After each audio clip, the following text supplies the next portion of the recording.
శాపం ఇచ్చాడు, అది పరీక్షిత్తుకు తగిలింది అని తెలుసుకున్నాడు. తెలుసుకుని కొడుకు వంక తిరిగి సంతోషంతో మాట్లాడలేదు.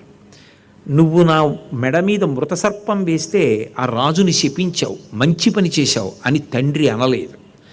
ఆయన అన్నాడు, పాపంబు నీ చేత ప్రాపించే మనకింక రాజు నశించిన రాజ్యమందు బలవంతులగువారు బలహీనులగువారి పశు దార హయ సువర్ణాదులనపహరింతురు, జార చౌరాదులు సంచరింతురు, ప్రజలకు అన్యోన్య కలహంబులతిశయిల్లు, వైదికంబయ్యున్న వర్ణాశ్రమాచార ధర్మమించుకలేక తప్పిపోవు, అంత మీద ప్రజలు అర్ధకామంబులంతగిలి సంచరింప, ధరణికి ఆశ్రయించియున్న ధర్మంబు తొలగిపోవు, మర్కట సారమీయ కులము మెరపుత్ర అన్నాడు. ఎంత పనిచేశావురా.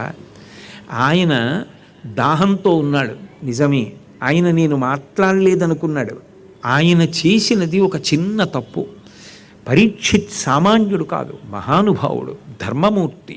తెలిసో తెలియకో ఒక చిన్న తప్పు చేశాడు. అంత చిన్న తప్పుకి అంత పెద్ద శాపం విడిచిపెడతావా? ఆ మాట అనేశావే. పరీక్షిత్ మరణిస్తాడు 7వ రోజున. పరీక్షిత్ మరణిస్తే ఈ రాజ్యం ఏమైపోతుంది? అంతటి సమర్థుడైనటువంటి రాజు లేకపోతే వెంటనే బలవంతులైనటువంటి వారు బలహీనంగా ఉన్నటువంటి వాడి యొక్క పశువుల్ని, గుర్రాల్ని, బంగారాన్ని, వాళ్ళని అందరినీ ఎత్తుకుపోతారు. ప్రజలకి భయభక్తులుండవు. ఒకళ్ళతో ఒకళ్ళు దెబ్బలాడుకుని రకరకాల కారణాలతో అర్థం పర్థం లేని కలహాలన్నీ పెరుగుతాయి. ఎందుకని అంటే రాజభయం లేదు. రాజభయం ఎక్కడుంటుందో అక్కడ ప్రశాంతత ఉంటుంది. కాబట్టి పరీక్షిత్ వంటి రాజు లేడు కనుక ప్రజలకు అన్యోన్య కలహంబులతిశయిల్లు, గుండెలు ప్రజలకి కనపడేటట్టుగా బోరలు విరుచుకొని జార చోరాదులు సంచరింతులు, జారులు చోరులు సమాజంలో తిరుగుతారు. వాళ్ళంత ధైర్యంగా తిరిగితే ప్రజలు ఏమైపోతారా?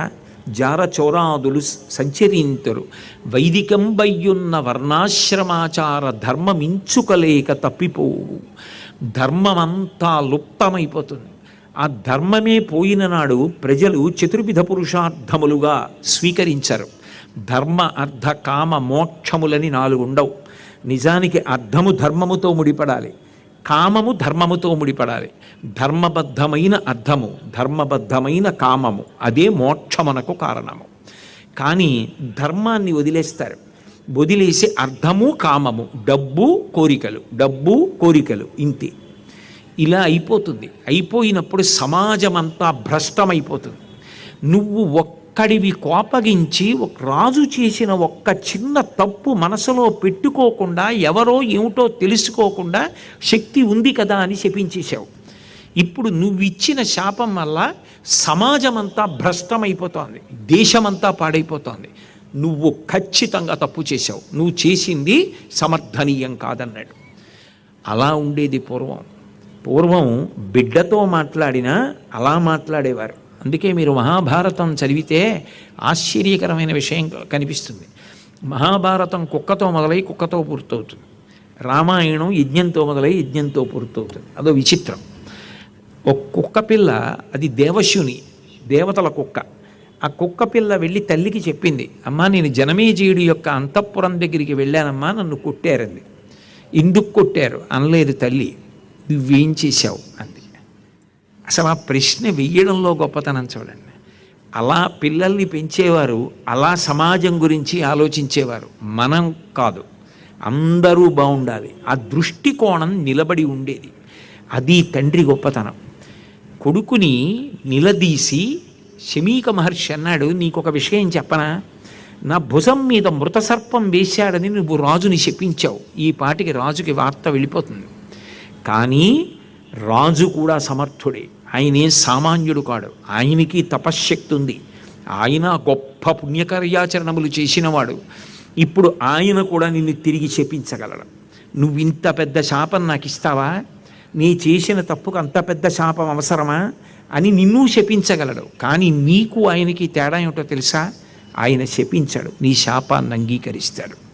అంటే ఎన్ని జన్మలెత్తితే నువ్వు ఆ రాజు స్థాయి పొందగలవు? దేనికి నీ తపస్సు, దేనికి నీ చదువు కాల్సన? సంయమనం లేని దానికి ఎందుకు పనికొస్తుందా చదువు? దేనికన్నా ఓర్పు గొప్పది. ఓర్పు కన్నా గొప్పది లోకంలో లేదు. క్షమాదానం, క్షమాయజ్ఞం, క్షమా సత్యం హి పుత్రికా, క్షమా ధర్మం, క్షమా యశ, క్షమయావిష్టితం జగత్ అంటాడు కుశనాభుడు రామాయణంలో కూతుళ్లతో మాట్లాడుతూ. ఓర్పు కన్నా గొప్పది లోకంలో ఏదీ లేదు. ప్రతి చిన్నదానికి ఓర్పు వదిలిపెట్టి ప్రవర్తించడం మంచి పద్ధతి కాదు.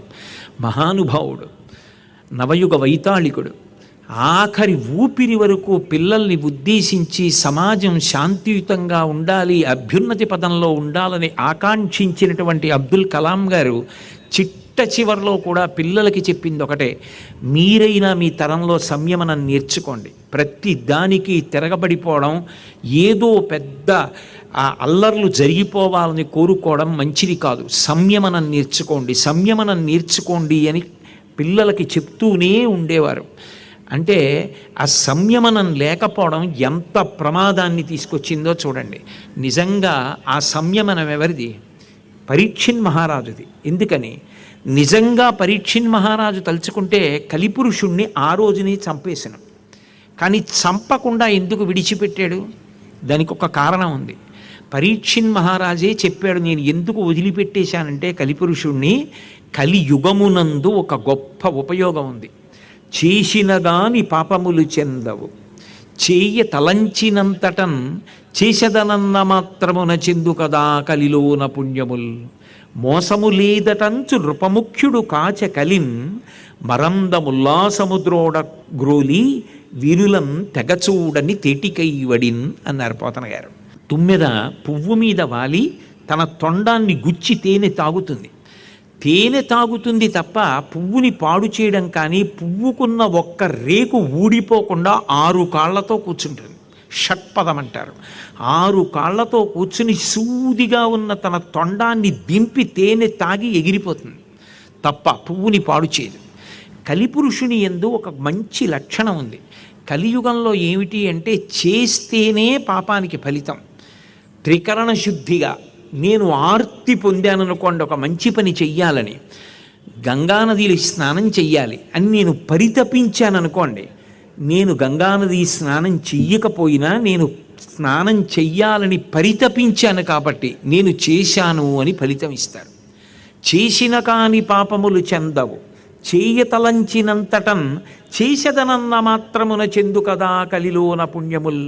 కలియుగంలో ఉండే లక్షణం ఏమిటంటే, ఏదైనా ఒక మంచి పని, 10 మందికి పనికొచ్చే పని, స్వార్థం లేకుండా నేను అలా చెయ్యగలిగితే, నేను ఒక కళ్యాణ మంటపం కట్టి పేదవాళ్ళు ఎవరైనా ఉంటే ఆ పిల్ల పెళ్ళికి కారు పంపించి ఆ కారులో పెళ్లి కూతుర్ని తీసుకొచ్చి వాళ్ళు పెళ్లి చేసుకున్న తర్వాత మళ్ళీ పెళ్లి కూతుర్ని ఆ కారులో ఇంటికి దింపగలిగేంత శక్తి నాకు భగవంతుడు ఇచ్చుంటే, నేను అలా ఒక్క కళ్యాణ మంటపాన్ని కట్టుంటే, ఎన్నో జంటలు అక్కడ గృహస్థాశ్రమంలో ప్రవేశించి ఉంటే నా జన్మ ధన్యం అయ్యేది. నాకు డబ్బు లేదు అని నేను బాధపడవలసి వస్తే అలా ఒక్క కళ్యాణ మంటపాన్ని కట్టలేకపోయాని అని బాధపడుతున్నాను అని అనుకున్నాడు అనుకోండి ఎవరైనా, ఆయన కళ్యాణ మంటపం కట్టి అలా పెళ్ళిళ్ళు చేశాడు అన్న ఫలితాన్ని ఇచ్చేస్తాడు. అయితే కృతకంగా ఏదో అన్నాం కదా అని చెప్పేసి ఉత్తినే అలా అనుకుంటూ ఉంటే వస్తాయని కాదు. త్రికరణ శుద్ధిగా అనుకుంటే, తాదాత్మ్యతతో ఆ భావన పొందితే, చేసేదనన్న మాత్రమున చెందు కదా కలిలోన పుణ్యముల్. పాపం చేస్తేనే ఫలితాన్ని ఇస్తుంది. అందుకే కలిపురుషుణ్ణి చంపేస్తే ఈ సావకాశం ఉండదు. కాబట్టి ఈ మంచి ఉండగా నేను ఎందుకు చంపేయాలి కలిపురుషుణ్ణి?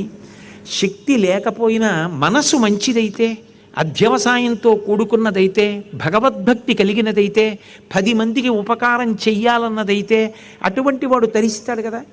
వాణ్ణి వాడు ఉద్ధరించుకుంటే చాలు, వాడి మనసు వాడు సక్రమంగా ఉంచుకుంటే చాలు. నేను ఎందుకు ఆ అవకాశం తీసేయాలి? అందుకే కలిపురుషుణ్ణి చంపలేదు. అది పరీక్షిత్తు యొక్క సంయమనం. మరి అదే ఆ శృంగి ఆ సంయమనాన్ని పాటించలేదు. ఎవరా రాజు అని కూడా అడగలేదు. తండ్రి దాన్ని క్షమించలేదు. నిన్ను పరీక్షిత్తు మాత్రం ప్రతిశాపం ఇవ్వడు. అది పరీక్షిత్తు గొప్పతనం అన్నాడు. నిజంగా పరీక్షిత్తుకి తెలిసింది తెలిస్తే పరీక్షిత్ బాగా ఆలోచించాడు. నిజం కదా, నేనెందుకు చెయ్యాలా తప్పు పని? ఆశ్రమానికి వెళ్ళడం ఏమిటి? సమాధి స్థితిలో ఉన్న ఋషి దగ్గరికి వెళ్ళి నీళ్లు అడిగి ఆయన సమాధి స్థితిలో ఉన్నవాడు పలకలేదని కోపగించి మృత సర్పాన్ని పట్టుకెళ్ళి ఆయన కంఠంలో వెయ్యడం ఏమిటి? ఎంత తప్పు చేశాను! కాబట్టి నా తప్పుకి తగిన శాస్తి ఆ మునికుమారుడు శాపం ఇచ్చాడు. నేను తిరిగి శాపం ఇవ్వగలను, కానీ దాని వలన ఏమిటి ప్రయోజనం? ఎందుకు ఆ శాపం ఇచ్చి నేనేం మూట కట్టుకుంటాను? మృత్యు ఎప్పుడు వస్తుందో తెలియదు, కానీ ఇప్పుడు నాకు మునికుమారుడు ఉపకారం చేశాడు. 7 రోజులలో మృత్యు వస్తుంది, అంటే నేటికి 7వ నాడు వస్తుంది. అంటే నేను 7 రోజులు బ్రతికుంటానని అర్థమైంది. నాకెంత ఉపకారం చేశాడు! ఇన్నాళ్లే బ్రతుకుతాను అని తెలియడం గొప్ప వరం. ఏనాడు వెళ్ళిపోతాడో తెలియకపోవడం పెద్ద శాపం. ఎందుకని అంటే రేపు చెయ్యొచ్చులే, ఎల్లుండి చెయ్యొచ్చులే, వచ్చే నెల చెయ్యొచ్చులే, ఏడాది చెయ్యొచ్చులే అంటే నిత్యమా జీవితము నీటిపై బుగ్గ, ఎవడికి తెలుసు నీటి మీద బుడగ ఎంతకాలం ఉంటుందో. దృష్టికోణం మనిషి ఎలా ఉండాలి భాగవతం నేర్పుతుంది. నా మృత్యువు తెలిసింది, నాకేం బెంగలేదన్నాడు అని ఆయన ఉరగాధీశ విషానలంబనకు వీనొప్పింతు శంకింప ఈశ్వర సంకల్పము నేడు మానదు భవిష్యజ్జన్మ జన్మంబులన్ హరి చింతారతియున్ హరిప్రణుతి హరి భాషాకర్ణనాసక్తియున్ హరి పాదాంబుజ సేవయున్ కలుగు మీరర్దిన్ ప్రసాదింపరే అని అడిగాడు. గంగా తీరానికి వెళ్ళిపోయాడు.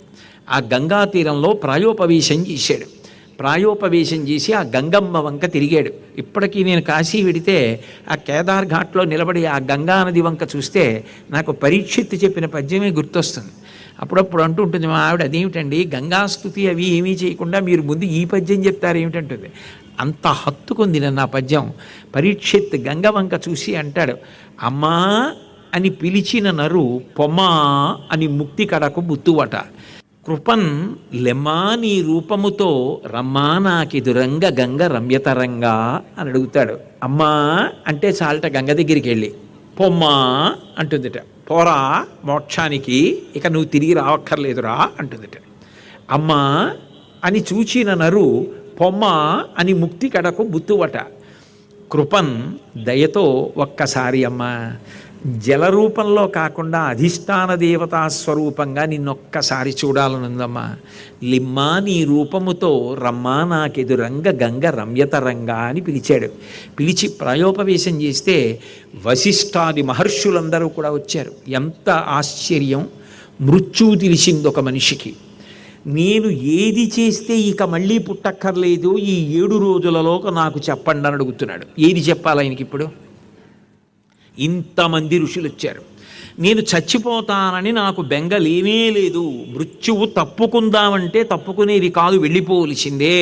అమాయకులై మా తాతగారు వెళ్ళిపోయారా, మా నాన్నగారు వెళ్ళిపోయారా, మా తరంలో ఓ పెద్ద నాన్నగారు అబ్బాయి అన్నయ్య వెళ్ళిపోయాడా, ఎవడైనా వెళ్ళిపోవలసిందే. కానీ వెళ్ళిపోతామన్న సత్యాన్ని అంగీకరించగలిగితే మనిషి జాగ్రత్తగా ఉంటాడు. కాబట్టి ఈ 7 రోజులలో నేను ఏది చేస్తే నేను మళ్ళీ తిరిగి రావక్కర్లేదు, పుట్టక్కర్లేదు. ఒకవేళ పుట్టినా నాకు ఎప్పుడు నిరంతరమైనటువంటి పరమాత్మ భక్తి, ఆయన పాదసేవ, ఆయన మాటలు వినాలి, పుణ్యకర్మలు చెయ్యాలి, ధర్మాచరణ చెయ్యాలనేటటువంటి అనురక్తి నిలబడిపోతుందో, ఏది విన్న కారణం చేత నేను మళ్ళీ మనుష్యుని యొక్క శరీరములో ప్రవేశించి పునర్జన్మని పొందవలసినటువంటి అవసరాన్ని పోగొట్టుకుంటానో, మోక్షమునకు వెళ్ళిపోతానో, విడుదలను పొందుతానో, సంసార చక్రమును దాటిపోతానో, అటువంటి స్థితి నాకు కలగడానికి యోగ్యమైనది ఈ 7 రోజులలో ఏది వినాలో అది నాకు చెప్పండి అని అడిగాడు. ఏది చెప్పాలని ఒకరి ముఖాలు ఒకరు చూసుకుంటున్నారు. అటువంటిది చెప్పగలిగిన వాడు మిగిలిన 18 పురాణములను సూతుడు చెప్పినా, రోమహర్షణుడు చెప్పినా, భాగవతాన్ని ప్రవచనం చెయ్యడం కోసమే పుట్టినటువంటి మహానుభావుడు శుకబ్రహ్మ. ఆయన వినా అన్యులు చెప్పడానికి అధికారం లేదు, ఆయనే చెప్పాలి. అందుకే ఆయన నిస్సంగి, ఆయన ఎప్పుడూ వైరాగ్యంతో ఉంటాడు. ఆయనకి దేని మీద కోరిక లేదు, దేని గురించి బెంగలేదు. అటువంటి వాడు ఒక్కడుట చచ్చిపోతావంటే ఏడవకుండా, చచ్చిపోతానని తెలిసిపోయింది, ఈలోగా ఏం చేస్తే ఇక చచ్చిపోవలసిన అవసరం ఉండదు, అంటే మళ్ళీ చచ్చిపోవాలంటే మళ్ళీ పుట్టాలి అంటే అసలు చచ్చిపోవడం అంటే ఇదే ఆఖరి చచ్చిపోవడం అవడానికి ఏది వినాలో నాకు అది చెప్పండి అని అడిగిన వాడు ఒక్కడున్నాడు. ఇన్ని కోట్ల మంది పుట్టి చచ్చిపోతే ఒక్కడు అడిగట, వాడికి నేను చెప్పాలని బయలుదేరాడు.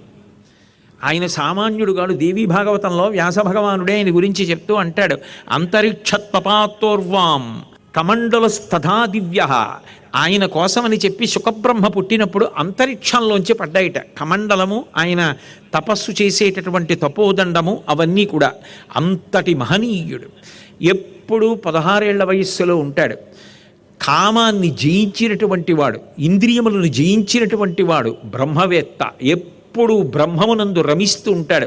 శంకర భగవత్పాదులు ఒక చోట భాష్యం చేస్తూ అంటారు, కర్మ అనుభవించవలసిన అవసరం లేకుండా కేవలము జ్ఞానంతో పాపపుణ్యముల ప్రసక్తి లేకుండా వచ్చినటువంటి వారు ఇద్దరే, ఒకరు శుకబ్రహ్మ, ఒకరు వామదేవుడు. అంతటి మహాపురుషుడు శుకబ్రహ్మ పేరెత్తితే చాలు. ఆయన నడిచి వస్తూ ఉంటే ఆయన అందాన్ని చూసి, ఆయన యొక్క శరీర భ్రాంతి లేని స్థితిని చూసి పిల్లలందరూ గేలి చేస్తూ ఆయన వెంటపడి అరుచుకుంటూ వస్తున్నారు. నిస్సంగి. ఒక ఆవు పాలు పితకడానికి ఎంత సమయం పడుతుందో అంతకన్నా ఎక్కువ సమయం ఏ ఇంటి ముందు శుకబ్రహ్మ నిలబడడం. ఎందుకని అంటే అలా నిలబడితే మళ్ళీ వాళ్ళతో సంఘం కలుగుతుందేమో, వాళ్ళతో అనుబంధం, వాళ్ళు మనసులో ప్రవేశించడం, మళ్ళీ ఏదో వాళ్ళు నేను ఓ అనుబంధం. ఎందుకు వచ్చింది ఇవన్నీ? ఇలా ఎన్ని పెరిగిపోతే భగవంతుడికంత ఇరుకైపోతుందని ఎక్కడ ఉండడు. ఆవు పాలు పితికిన కన్నా ఎక్కువసేపు నిలబడడం. అటువంటి మహానుభావుడు పరీక్షిత్తు యొక్క కోరిక విని పరీక్షిత్తుకి భాగవతం చెప్పడానికి బయలుదేరి వచ్చాడు. ఆశ్చర్యం ఏమిటంటే సనాతన ధర్మంలో చాలా చాలా గొప్ప గొప్ప విషయాలన్నీ ఒక్కడికే ప్రబోధం చేయబడ్డాయి. పరీక్షిత్ ఒక్కడి కోసమే శుకబ్రహ్మ భాగవతం చెప్పాడు. ఒకసారి అటువంటి ఆశ్చర్యకరమైన విషయమే జరిగింది. ఒకప్పుడు కాకినాడలో భాగవతం మీద ప్రసంగాలు చేస్తుంటే బ్రహ్మాండమైనటువంటి తుఫాను వచ్చింది. తుఫాను వస్తే నాకు అందులో నిర్వహించే ఆయన విశేషమైన జనం ఉండేవారు రోజు. ఆయన ఇవాళ బ్రహ్మాండమైన తుఫానండి, ఎవరు రావడానికి అవకాశం లేదు, అందుకని రేపటికి వాయిదా వేద్దామా అన్నారు. పరీక్షిత్తుకి చెప్పడానికి శుకుడలా అనలేదే. ఆర్తి కలిగిన వాడు ఉంటే నాకు ఒక్కడు చాలని పరీక్షిత్తు కోసం చెప్పాడు. మీరు కూర్చుని వింటారా? చెప్తానన్నాను. నేను కూర్చుని వింటానండి, ఇక్కడే ఉన్నాను అన్నాడు. మీరు కూర్చోండి చెప్తానని ఆయనకి మా ఆవిడికి భాగవతం ఆ రోజు చెప్పేశాను నేను. ఎందుకంటే శుకబ్రహ్మకే అక్కర్లేంది నీకెందుకు, అక్కర్లేని లంపటం. కాబట్టి మహానుభావుడు పరీక్షిత్తు కోసం పరిగెత్తుకొచ్చాడు. ఎవరో ఉంటారు యోగ్యులు, వారి కోసం పంపిస్తాడు పరమాత్మ. పరిగెత్తుకొచ్చాడు. వచ్చి ఆ భాగవతాన్ని చెప్పడం ప్రారంభం చేశాడు. 7 రోజులలో ఏ కథ వింటే ఇక మళ్ళీ రానని అడిగావు కదా, ఆ కథ చెప్తాను విను అని భాగవతాన్ని ప్రారంభం చేశాడు. ఆ శుకబ్రహ్మని చూడగానే ఆయన పాదాల మీద పడి నమస్కారం చేసి అర్ఘ్యపాద్యాలిచ్చి గౌరవించి, మీ వంటి మహానుభావుడు వచ్చి భాగవతం చెప్తున్నాడు, నాకింతకన్నా భాగ్యం ఏముంటుంది జీవితంలో, చాలు మీ దర్శనం చేతనే తరించిపోయానని పరీక్షిత్ ఆయనని గౌరవించి కూర్చోపెట్టి అత్యంత శ్రద్ధాభక్తులతో వినడం మొదలుపెట్టాడు. అప్పుడు అంటాడు శుకబ్రహ్మ ప్రారంభం చేస్తూ, హరిమయము విశ్వమంతయు, హరి విశ్వమయుండు సంశయము లేదు, హరిమయము కాని ద్రవ్యము పరమాణువు లేదు వంశపావన వింటే. వంశాన్ని పావనం చేసినవాడా పరీక్షిత్, చనిపోతానంటే బెంగ పెట్టకుండా ఏం వినాలని అడిగావు. ఎందుకంటే భాగవతంలో ఒక విచిత్రం ఉంది. 7 రోజుల్లో చచ్చిపోతామని పరీక్షిత్తుకి శాపం. 7వ రోజున చచ్చిపోతావంటే నేను మళ్ళీ చచ్చిపోకుండా ఉండడానికి 7 రోజులు ఏం విన్నని అడిగి శాపం ఇచ్చిన వాడికి కూడా ప్రతిశాపం ఇవ్వని వాడు పరీక్షిత్. కంసుడికి అష్టమ గర్భంలో చచ్చిపోతావని అశరీరమాణి. అష్టమ గర్భం అంటే కనీసంలో కనీసం గర్భానికి 1.5 వ్యవధానం ఉన్నా 12 ఏళ్ళు సునాయాసంగా బతుకుతాడు. 12 ఏళ్ళు బతుకుతావురా అని చెప్తే ప్రతి క్షణం చచ్చిపోయి బతికినవాడు కంసుడు. భయంతో చచ్చిపోతానని చచ్చిపోయాడు. అంత భయపడ్డవాడు కంసుడు. అంత ధైర్యంగా నేనేం వినాలని అడిగినవాడు పరీక్షిత్. కాబట్టి ఓ పరీక్షిత్, నిజానికి ఈ లోకమంతా బ్రహ్మమయమే, హరిమయము విశ్వమంతయు హరి విశ్వమయుండు. విష్ణు సహస్రనామ స్తోత్రంలో నిజానికి మొట్టమొదట ఉన్న నామం ఏదో అదే నామం. మిగిలినవన్నీ ఏమిటి? ఆయన గుణముల యొక్క సంకీర్తనమే. విశ్వం, విశ్వం ఏది కనపడుతోందో నామరూపాత్మకముగా కనపడుతున్నటువంటి సమస్తము బ్రహ్మమయమే. అలా బ్రహ్మమయంగా నీకు కనపడనంత కాలం మాయ, కనపడగానే జ్ఞానమే. ఇప్పుడు సర్వసాధారణంగా బంగారం ఆభరణం కొనుక్కోవడానికి వెళ్ళిన వాళ్ళు ఇలా పెట్టుకు చూసుకుని ఈ గొలుసెంత ఆ గొలుసెంత అంటారు. అమ్మేటటువంటి వ్యక్తి ఆ గొలుసు ఎంత పొడుగ్గా ఉంది, దాని మీద మామిడి పిండిలు చెక్కారా పువ్వులు చెక్కారా అది చూడ్డావు. దాన్ని తక్కెట్లో పెట్టి బంగారం దాంట్లో ఎంత ఉందో తూకం చూస్తాడు. అందులో ఉన్న బంగారాన్ని చూస్తాడు బంగారం అమ్మే వ్యక్తి. బంగారు ఆభరణం అందం ఎలా ఉందో చూసుకుంటాడు కొనుక్కునే వ్యక్తి. నిజానికి ఎన్ని ఆభరణములు ఉండనివ్వండి, కేయూరములు కానివ్వండి, కంకణములు కానివ్వండి, కుండలములు కానివ్వండి, బాహుపురులు కానివ్వండి, పాదమంజీరములు కానివ్వండి, వడ్డాణములు కానివ్వండి, మేఖలలు కానివ్వండి, ఏవైనా కూడా అన్నీ బంగారమే. బంగారం లేకుండా ఈ వస్తువులు ఉండవు. ఈ వస్తువులు లేకపోయినా బంగారం ఉంటుంది. ఇవి కరిగించేస్తే బంగారం ఉంటుంది. బంగారం లేకుండా ఈ వస్తువులు తేండి ఉండదు. బ్రహ్మము లేకుండా విశ్వము లేదు, విశ్వము లేకపోయినా బ్రహ్మము ఉంటుంది. ఎందుకని? మహాప్రళయమునందు ఇదంతా కూడా చెదిరిపోయినా, విశ్వము లేకుండా ప్రళయజలముల యందు మునిగిపోయి సూర్యచంద్రులు కూడా ఆగిపోయినా, నతత్ర సూర్యోభాతి నచంద్రతారకం నేమా విద్యుతో భాంతి కుతోజమగ్ని త్వమేవ భాంతమనుభాతి సర్వం తస్య భాషా సర్వమిదం విభాతి అంటారు. ఆయన ఒక్కడు మాత్రం అలా వెలుగుతూ ఉండిపోతాడు. ఆయన ఒకనాడు ఉండి ఒకనాడు లేనివాడు కాదు. నిజానికి ఉన్నదంతా ఆయనే, అనేకముగా కనపడుతూ ఉంటుంది. కానీ యథార్థమునకు ఉన్నది మాత్రం ఆ పరమపురుషుడు ఒక్కడే. కాబట్టి హరిమయము విశ్వమంతయు, హరి విశ్వమయుండు సంధియము లేదు. హరిమయము కాని పరమాణువు ద్రవ్యము లేదు వంశపావన వింటే. ఆయన లేనిది లేదు. అంతర్బహిష్య తత్సర్వం వ్యాప్య నారాయణ స్థిత దృశ్యతే శ్రూయతే పివా. చూస్తున్న దాంట్లో వింటున్న దాంట్లో ఆయన తప్ప వేరొకటి లేదు. అటువంటి భగవంతుడున్నాడే, ఆయన కాలమును ఆధారం చేసి ఈ లోకాన్ని తిప్పుతూ ఉంటాడు.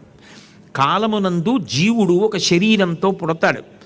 ఏవో పాపకర్మలు చేస్తాడు, కొన్ని పుణ్యకర్మలు చేస్తాడు. పాపకర్మలు పుణ్యకర్మలు చేస్తాడు. పుణ్యం అనుభవించవలసింది చాలా ఎక్కువగా ఉందనుకోండి, దేవలోకంలో దేవత అవుతాడు. పాపం ఎక్కువ అనుభవించాలనుకోండి, తిరియక్ అవుతాడు. పాపము పుణ్యము రెండూ అనుభవించాలనుకోండి, మర్త్యలోకం అంటారు, ఈ లోకంలో మనిషిగా వస్తాడు.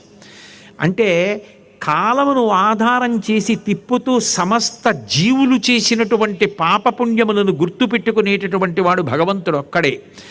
ఎవడు ఎంత పాపం చేశాడో ఆ పాపానికి తగిన దుఃఖాన్ని జీవుడు మళ్ళీ వేరొక జన్మలలో అనుభవించవలసిందే, అది వేరొకరు పంచుకోరు. ఎంత పుణ్యం చేశాడో అంత పుణ్యానికి ఫలితాన్ని అనుభవించవలసిందే. తదేవ ఫలమన్వేతి ధర్మస్య ధర్మనాశన ప్రాప్తం ధర్మఫలం తావద్భవతానత్ర సంశయ అంటారు హనుమ సుందరకాండలో. చేసిన పుణ్యానికి జీవుడు అనుభవించాలి, చేసిన పాపానికి జీవుడు అనుభవించాలి. దానికోసం శరీరాలు మారుతూ ఉంటాడు. కాలోహి బలవాన్ కర్త సతతం సుఖదుఃఖయో నరాణాం పరతంత్రాణం పుణ్య పాపానుయోగత. కాలమనేటటువంటిది పరమ బలవత్తరమైనటువంటి స్వరూపం. కాలంలోనే జీవులు చేసుకున్నటువంటి పాపపుణ్యాలకి అనుగుణంగా సుఖాన్ని దుఃఖాన్ని పరమాత్మ ఇస్తూ వెళ్ళిపోతూ ఉంటారు. ఆయన ఆ కాలంలోనే మనిషిని అనేకమైనటువంటి అవస్థలలోకి, ఆశ్రమాలలోకి, వికారాలలోకి ప్రవేశపెడుతూ ఉంటాడు. ఒకనాడు బాలుడు, తర్వాత యవ్వనంలో ఉన్నాడు, ఆ తర్వాత కొంతకాలానికి నడిమి వయసు, ఆ తర్వాత వృద్ధాప్యం, ఆ తర్వాత శరీరము పతనమైపోయింది.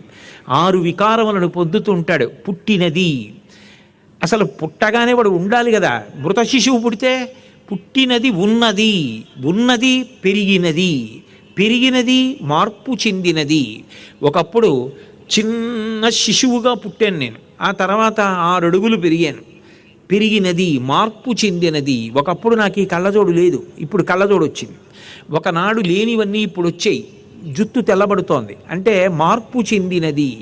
శరీరం మార్పు చెందుతోంది. తరిగినది.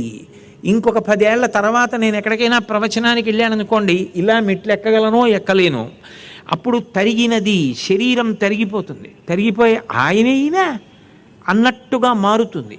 తర్వాత నశించిపోయినది. ఏదో ఒక రోజున పుట్టినది అన్న ప్రతి ప్రాణికి వెళ్ళిపోయిన తేదీ కూడా ఉంటుంది. ఏది కూడా పుట్టిన తేదీ ఒక్కదాంతో ఉండిపోయే అవకాశం ఉండదు. జాయతే గచ్చతే ఇతి జగత్, ఏది వచ్చిందో అది వెళ్ళిపోవలసిందే. ఈ లోకానికి అది నియమం. ఏది పుట్టినా అది మళ్ళీ వెళ్ళిపోతుంది.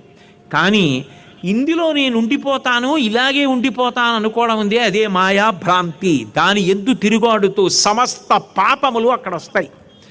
నేను నాది, నేను బాగుండాలి, నాది బాగుండాలి, వాడు వాడిది, వాడు పాడైపోవాలి, వాడిది పాడైపోవాలి. అక్కడ వచ్చింది మాయంతా.